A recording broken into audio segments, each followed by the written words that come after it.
as well as Tanzania.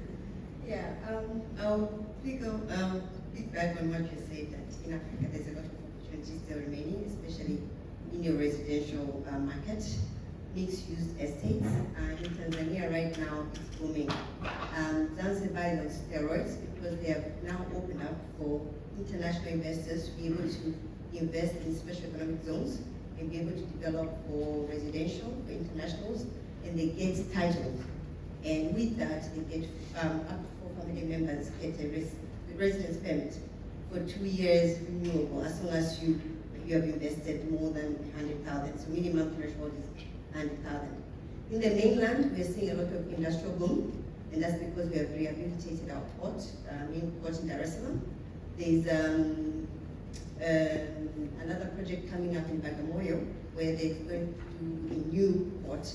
So with that, we are actually the gateway to East Africa logistics to Zambia, Angola, your DRC, Uganda, Rwanda, and that is now created along those pathways, special economic zones where dry ports can be set up, and we are actually seeing a lot of South Africans investing in those areas because they've got the infrastructure already set up, so they are coming with the already pre-packaged agreements and infrastructure, and they're just coming and setting up dry ports in Tanzania. So yeah, that's, and hospitality as well. I think post-COVID, we didn't go on lockdown per se. So we had a lot of internationals, especially from Europe, flying in private jets and Boeings were landing in Zanzibar. And that has just given us a tourism boom that we've never seen before. And we have allowed a lot of lodges, a lot of hunting game parks. We're seeing a lot of your short stay, 3 months to 6 months stay. And that has, I'm sure most of you have heard of Kumba Town. It's booming because they can then buy, get the permit, bring the family here and stay for a while. So one of the themes that seems to be coming through here, I think, is a question of actually what the government is doing.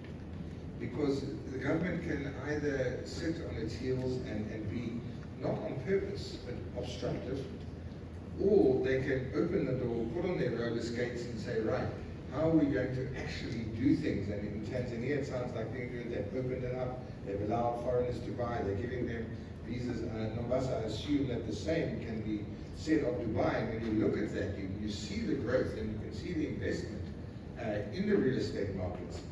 That's something that we need to be getting our governments to aspire to, surely. Would you say that the visa and the golden visa and everything else has helped in Dubai? Definitely, Samuel. I mean, the government has even made it less, for example, to get a visa, not just the golden visa. From like an investment of 750,000 AD, you get a 2-year renewable residential visa as long as you own property that is worth 750. The golden visa has been an extra benefit that has seen markets from all walks of countries buying into the market. So it's definitely a motivation for investors.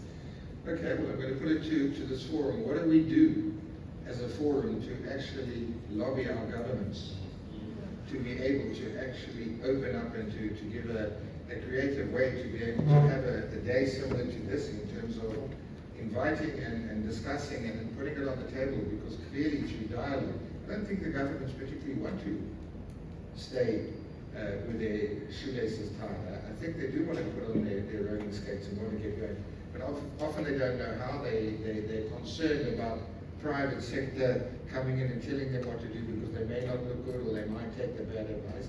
But surely these kinds of forums and open discussions are what's going to help facilitate the growth and the foreign investment.